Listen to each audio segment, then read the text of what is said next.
Gently, I am calling gently.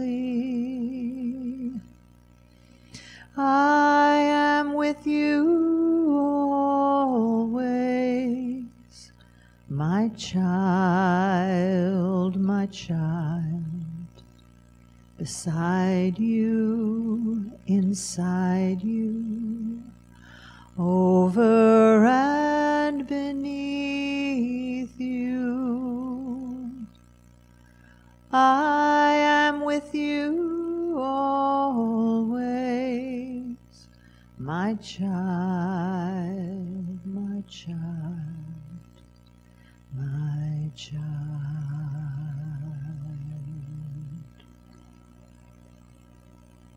Good. Good morning.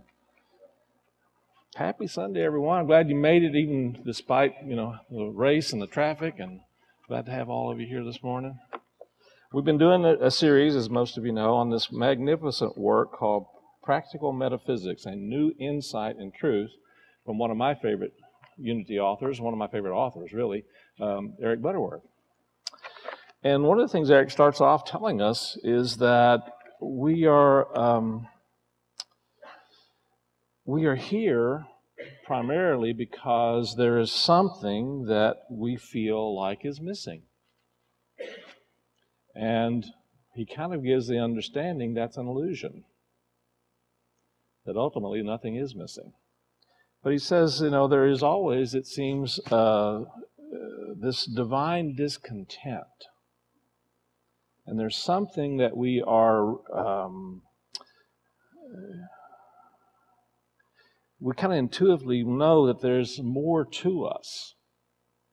There's more to us than we are probably living at this point, more to us than we're probably experiencing or expressing at this point. And that's part of what draws us all together, is the realization that there's really more to us than what we have been experiencing and expressing. But there's, and so this week we're going to be talking about the energy, the consciousness, the activity of love, and what that is and what that is not. And so one of the things he points out is love in and of itself is really a cosmic process. And I thought that was an interesting way of looking at it, seeing it as a process. And so I want to read to you, he recommends reading as our homework, part of our homework for this week, reading the 13th chapter of Corinthians that Lissy just sang about. So I'm going to read it for you this morning from the New International Version. If I speak in the tongues of men and angels, but do not have love, I am only a resounding gong and a clanging cymbal. If I have the gift of prophecy and can fathom all mysteries and all knowledge, and if I have a faith that can move mountains, but do not have love, I am nothing.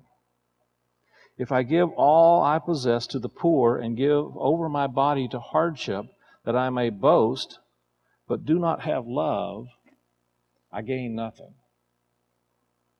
Love is patient. Love is kind. It does not envy. It does not boast. It is not proud. It does not dishonor others. It is not self-seeking. It is not easily angered. It keeps no record of wrongs. Love does not delight in evil, but rejoices with the truth. It always protects, always trusts, always hopes, always perseveres. Love never fails. But where there are prophecies, they will cease. Where there are tongues, they will be stilled. Where there is knowledge, it will pass away. For we know in part and we prophesy in part. But when completeness comes, what is in part disappears. When I was a child, I talked like a child. I thought like a child. I reasoned like a child. When I became a man, I put the ways of childhood behind me. For now we see only a reflection as in a mirror. Then we shall see face to face. Now I know in part, and then I shall know fully, even as I am fully known.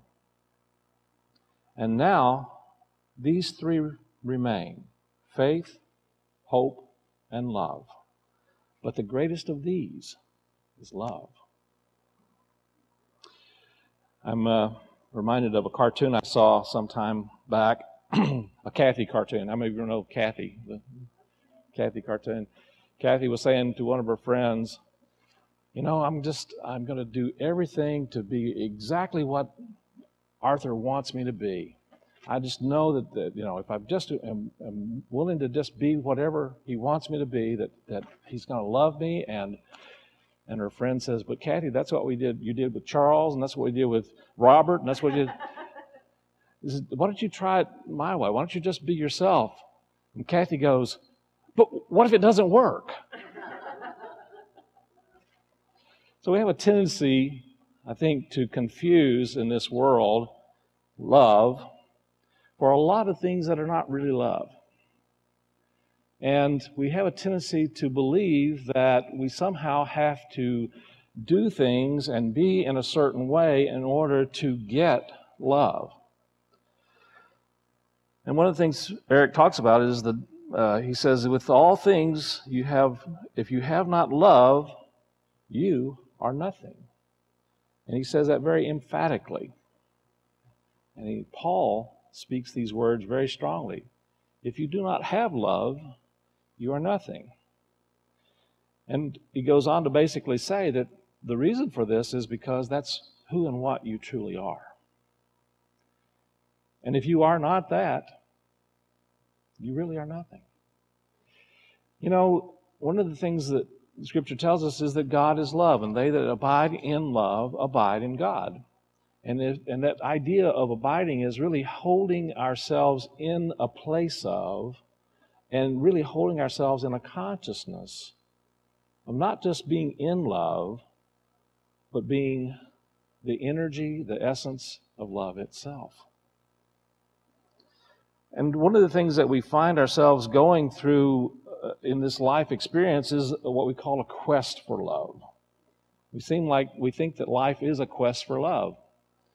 But he says that when you are conditioned to believe that we come into a life empty of love and go forth into the world in order to be filled with love, we're basically viewing and seeing love as some kind of a commodity that we have to exchange and get more of, or if we give more of, we somehow lose it.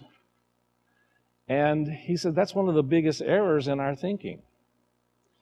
We tend to think that love is something that you can trade, or that you can bargain for, or you can barter for, or that you can somehow control, for that matter. But love in and of itself is not something that we really have ultimately any control over. Not in our limited ego personality consciousness. Does that make sense? Boy, the ego really hates to hear that, though, I want you to know. Because we really think that, the ego really thinks that in order to really continue to be and exist, we have to play this game of somehow getting love. But one of the things he points out is that love in and of itself is not an object that we can get. It is an inner power. It's an inner resource that actually is a part of our unique divine nature. And that every one of us already has all the love we have ever had and we will ever have. And we already have all the love that has ever been. And it's the essence and the truth of who and what we are. And yet we get caught up in this cycle of believing that somehow our goal is to somehow experience and get more of that. And we think that we do that by getting the world out here to give it to us. And so we write all kinds of wonderful songs about the giving and the receiving of love, or getting love or not having it. All these great country songs, all looking for love in all the wrong places and all looking for love in too many faces. And know what I'm talking about? We're in Texas. We're good at writing these kinds of songs, right? But one of the things that really we want to really begin to develop within ourselves is this really understanding that God really is love, and therefore, if God, as we see and talk about in unity, there's only one presence and one power in the universe, in this place, and in my life. God, the absolute good, and God is love. If we follow that equation, then it's important for us to begin to get this knowing that you are love. And that God is not just something out there, but it's in the very essence of who and what you are. And that you are that energy of the divine. That you are the energy of love. And begin to practice and begin to see and experience yourself from that place. And then when you find that there are things that come up in your life, and I'm melding in some of the learning that I'm getting from Matt Kahn, who wrote this amazing work called Whatever Arises, Love That. You've heard me talk about that. Whatever arises, love that. And when you find yourself experiencing something within you that doesn't feel either loved or loving, then your work is not to try and get love. Your work is to be the love for that part of you that's not feeling it. And so one of the things Matt Kahn describes it as there's parts of us that kind of get cut off from our soul, our psyche, you might say, that somehow is bought into and accepted an energy, a thought, a consciousness that says that somehow that love isn't there, and and something has to be done in order for you to experience that love. And he describes it as a small child that's basically pulling at your skirt or your pants leg saying, hey, what about me? What about me? What about me? What about me? And the interesting thing about that is we think that that is something out there, but the reality is that's something in here that we want to reincorporate into our soul, our psyche. And we don't do that by saying, get away, get away, get away, don't bother me. We don't do that by saying, behave yourself. We do that by saying, I love you. I love you. I love you. And learning to love that part of ourselves that we find sometimes difficult to love. Now, and the other part of that that's really powerful is to recognize that when that little child comes to us and is pulling at our pants leg or our skirt in an outer form, that comes to us in the description of and the face and the form of someone that's in our life, to begin to recognize that that's really not someone coming out here for love. It's really that little child inside of us that's pulling on our skirt or our pants or our shirt or whatever, saying, hey, what about me? Course in Miracles basically tells us that there's two things really in our world. There's love and there's fear. And one of the things it says, of course, about love is that, what is all-encompassing has no opposite. We tend to think that love has an opposite. And the reality is, one of the things that, of course, says that what is unreal doesn't exist, so therefore, and fear is not real. And so it ultimately doesn't exist. Ultimately, there really is only one presence and one power, and that presence and power is love. And what is all-encompassing has no opposite. And so in everything that goes on in our experiences in life, we are in the presence of, and we are a part of, and we are being invited to recognize and to acknowledge and to begin to tune into the consciousness of what love truly is. It's an attunement. Eric Butterworth says it's moving back into that understanding of a cosmic flow of divine wholeness or totalitarian. What's the word? I'll have to look it up again. Totalness. He calls it totalness. I call it wholeness personally. I think that word to me describes it even more significantly. But one of the things he says is, I have no love of my own. My love is an attunement with this cosmic flow, which is centered in the great heart of the universe. The reality is we don't have love of our own. You can't own it. You can't buy it. You can't trade it. You know, there's no love market, kind of like a stock market, you know. We don't have one of those. We think we do. We think we can bargain for it. We think we can somehow get it by saying or doing certain things or giving certain things or being a certain way. But in reality, it's something that exists beyond whatever we are involved in, whatever we're doing. It exists whether we know about it or not. And that's one of the things, for me, one of the most transformative moments in my spiritual growth is when I got that whether I feel loved or not, love is real. And it exists. And I'm in it. And whether I'm feeling it or not has no bearing on love itself. Because love is universal and everywhere present, and I am a part of that. And if I can begin to remind myself of that, even and maybe especially when I'm not feeling love, it's amazing how things begin to change. And one of the things that Eric really points out and talks about in this work is that we are created of that energy of love, and there's really no straining or effort that we really have to do in order to have it and to experience it.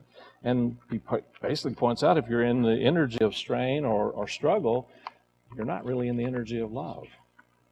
If there's something that you have to, he says, stop trying to love. Stop trying to love people.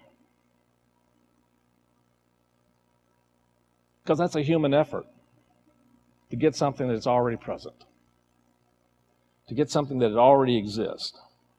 And so he really encouraged us to really get back in tune with that awareness of who and what we truly are, and practice that energy and the consciousness of not trying to get love, and for that matter, interestingly enough, not even trying to give love, but simply be in that energy of love, and from that place began to see differently. You see, one of the things that came to me in my meditation about this, and he describes it one way, but this is what came to me. Love is really the divine in this form that is expressing now as me, seeing the divine that is expressing in the form that is out here. Let me say that again, because I think it's really powerful. Real love is the divine in me seeing the divine out here. And if we can do that, we're not making decisions or judgments, or we're not making evaluations. We're not saying, well, there's a little bit of love in this one and a little bit of love in that one. We're just simply seeing from the energy of love, and what we're seeing is love. In whatever form that energy is taking, whatever form, whatever personality or ego for that matter. Because there's either love or a cry for love. We're either in that energy of love and we're aligning ourselves with the truth of our nature and our being and experiencing and expressing that, or we are doing what Marshall Rosenberg calls a catastrophic strategy for getting our needs met. It's a catastrophic strategy that believes that somehow that we have to do things or say things in a certain way in order for us to have love. And so one of the things Eric says is the emphasis of love is really on you. He says it's letting your light shine and keeping the lights turned on, not because the world needs the light, and it probably does, not because your family needs the light, and they probably do, but because you need to keep your light turned on. Because you're only going to really truly experience love when you're being it.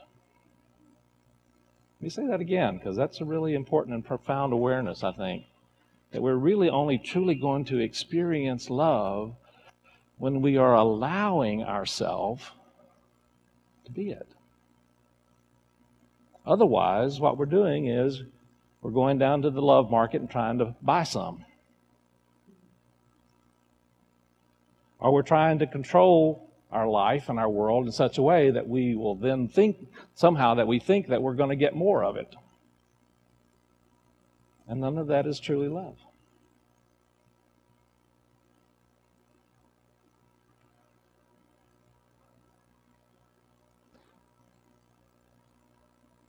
Because you need to keep your light turned on. Otherwise, you and your own consciousness are going to suffer. And this is the key. And so the only way that you and I truly experience real love, as he says, is basically by being the energy of love. And in that consciousness, every change in people, every changing condition in our relationships. Let me back up a second. He says, if you're not sending it in love, then you are not letting yourself then be loved. And you are dependent on whether some other person acts lovingly toward you. Now, don't get me wrong. I personally like to be in a place where I'm people around me that are being loving toward me. Don't you? But one of the things that I'm got real clear is that, I had something to come up this last week where someone was very upset with me. Nobody here, of course. And what I got was that I was getting upset because they were getting upset. How dare they get upset with me? And I wasn't feeling love because they're supposed to not be upset with me. But when I began to really look at that, I began to realize that my upset had nothing to do with them being upset. My upset had to do with me believing that they're not supposed to be upset. And there was this little inner child within me that was tugging at my pants leg saying, "Am I okay?" And I was trying to get the other to not be upset with me so that that little inner child would feel okay. But then when I stopped and realized what Matt Kahn was trying to teach me is that it really had nothing to do with the other person and whether they were upset or not upset. It had to do with me healing that little child within me that's still trying to get mom, dad, brothers, sisters, friends, whoever, to not be upset with me. And I began to simply be love to that part of me that was feeling upset that somebody was upset. Anybody ever got upset because someone was upset? And that's a reaction. It's simply a reaction coming from a place where there's a part of me felt like it was separate from this energy of love. And it felt like it was separate from the energy of love because it was trying to get the other to be loving in the way that I wanted them to be loving. And it doesn't work that way. But interestingly enough, when I began to give love to that part of myself that wasn't feeling loved, and in addition to that, giving love to that part of myself that really didn't want to, how should I put it, didn't know how to or didn't want to be loving to the other. That makes sense? Because there's a part of us that says, no, they've got to be loving to me first, right? Doesn't work that way. If I really want to experience more love in my life, then I'm going to be the one that is emanating love to those parts of me that don't feel loved. And if I'm willing to do that, it's amazing how things begin to shift. And the energy of that little child gets reincorporated into my psyche in such a way that it's no longer crying for and demanding love from something out there, but it knows that it's safe and secure and loved. And it becomes part of the wholeness, the totality of my true nature. And that energy becomes released in such a way that I can truly be in that energy of love and then come from that place and make choices, not reactions, in a way that transforms the circumstance or situation.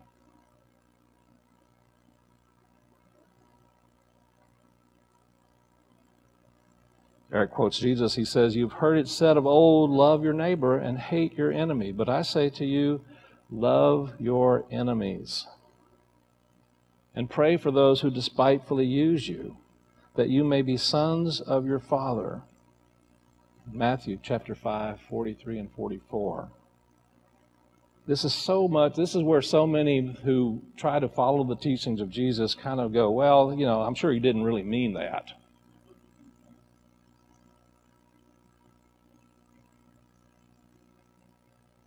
But Jesus often says, if you only love those who love you, what good is that?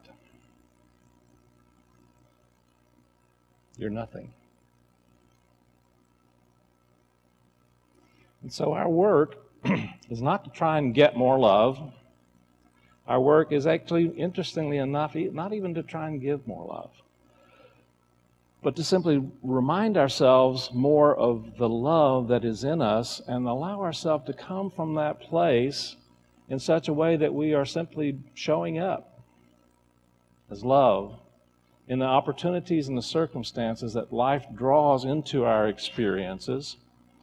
And as Matt Kahn says, whatever arises, be the love that we wish to see in the world, as to paraphrase Gandhi.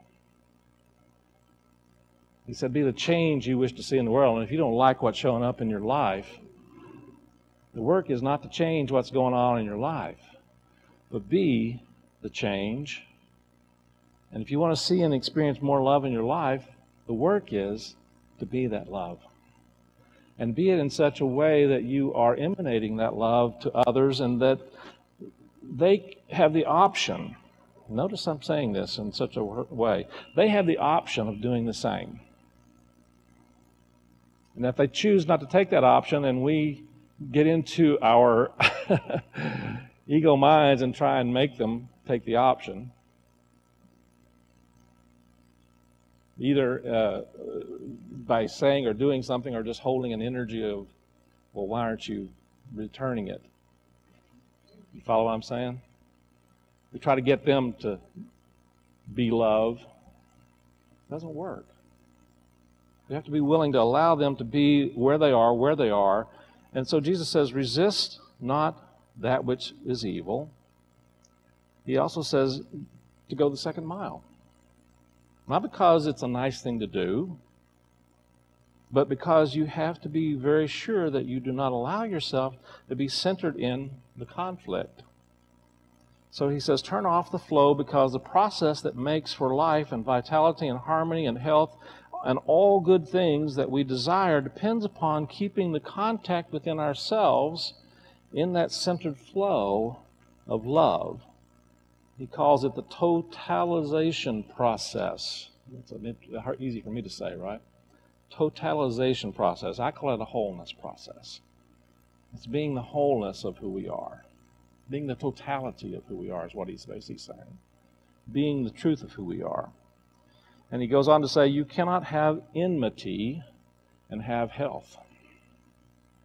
You cannot have enmity being ill feelings, ill will, and have abundance. You cannot have ill will and have love. You cannot have ill will and be the truth of who and what you truly are. And so he talks about getting out of this consciousness of resisting. Getting out of the consciousness and letting go of the knee-jerk, the triggered reactions of trying to get things, people, circumstances, the world to be the way that we think they're supposed to be. And so he gives us a wonderful exercise. So let me jump down to that.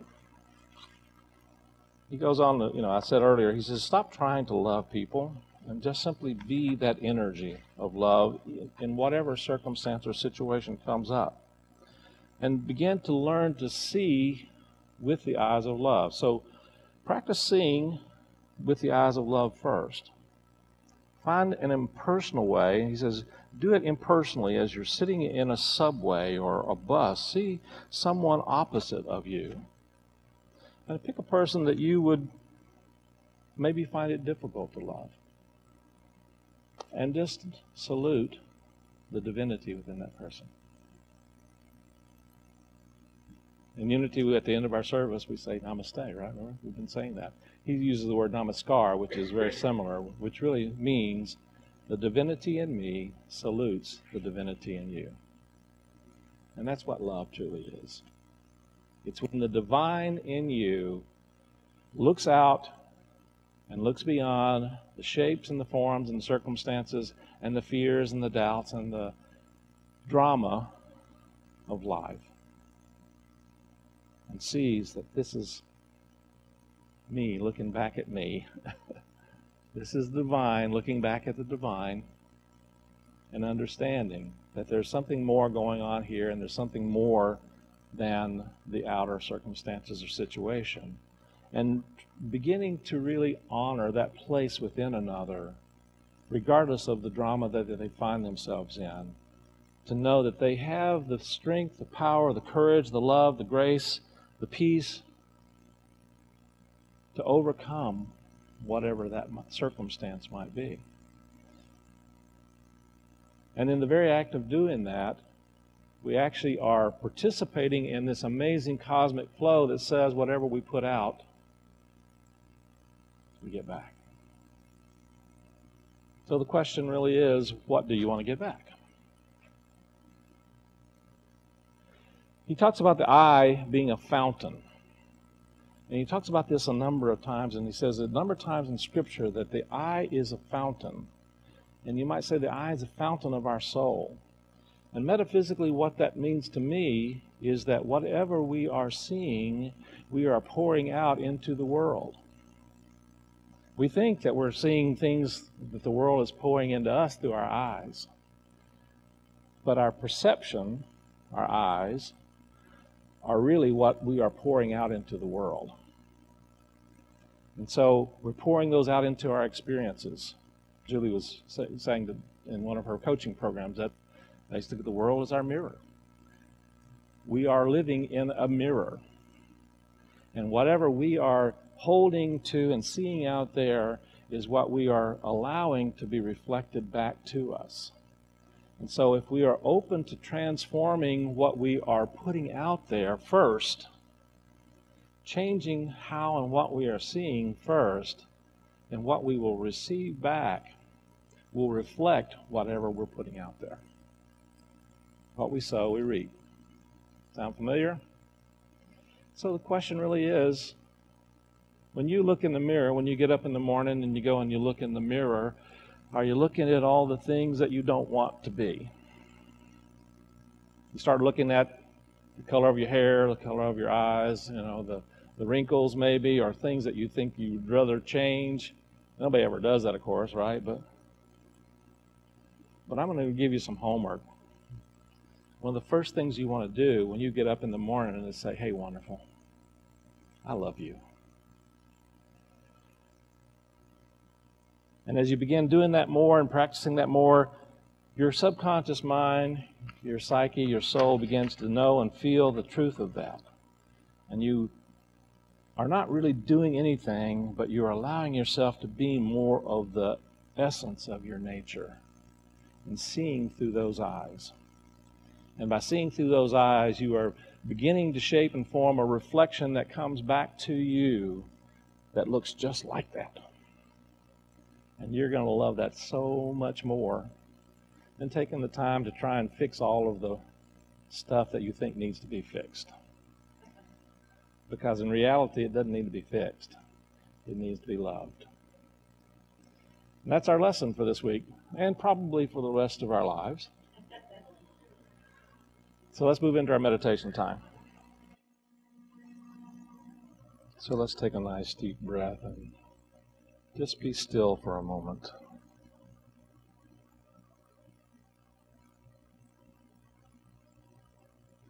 And in this stillness, I want you to just remember this scripture. Behold, I have loved you with an everlasting love.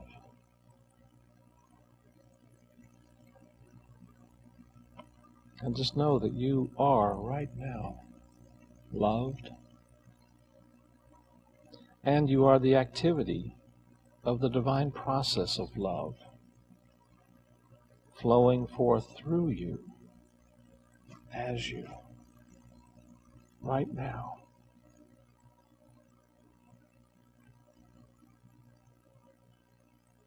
And you are centered in that contact with the inner flow of divine love, cosmic love, love that is beyond the human intellect.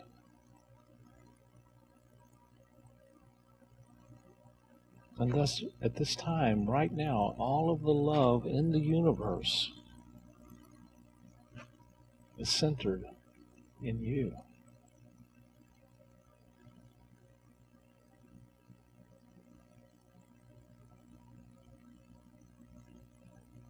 God is a circle whose center is everywhere and whose circumference is nowhere.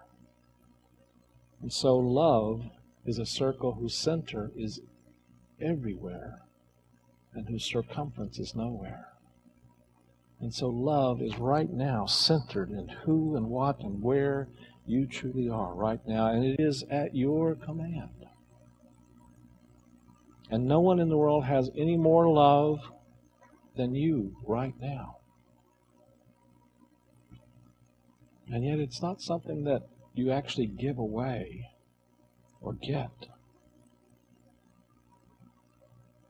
It's something to enable you to feel secure and an energy process so that you can see through this consciousness and see life in general and see the world out there through these eyes. And even in the mundane things that the news accounts or people around you, people close to you, you begin to see all this in and through the consciousness that is love. And in this consciousness, you're going to find freedom. In this consciousness, you're going to know that whatever is going on out there is bringing up within you a little child that's saying, hey, what about me? And as you send love to that little child within you that feels unloved or is afraid of being unloved or doesn't know how to love, love is transforming and lifting and reincorporating that aspect of you into your wholeness. And you find freedom. Freedom from the limitations, freedom from the fear.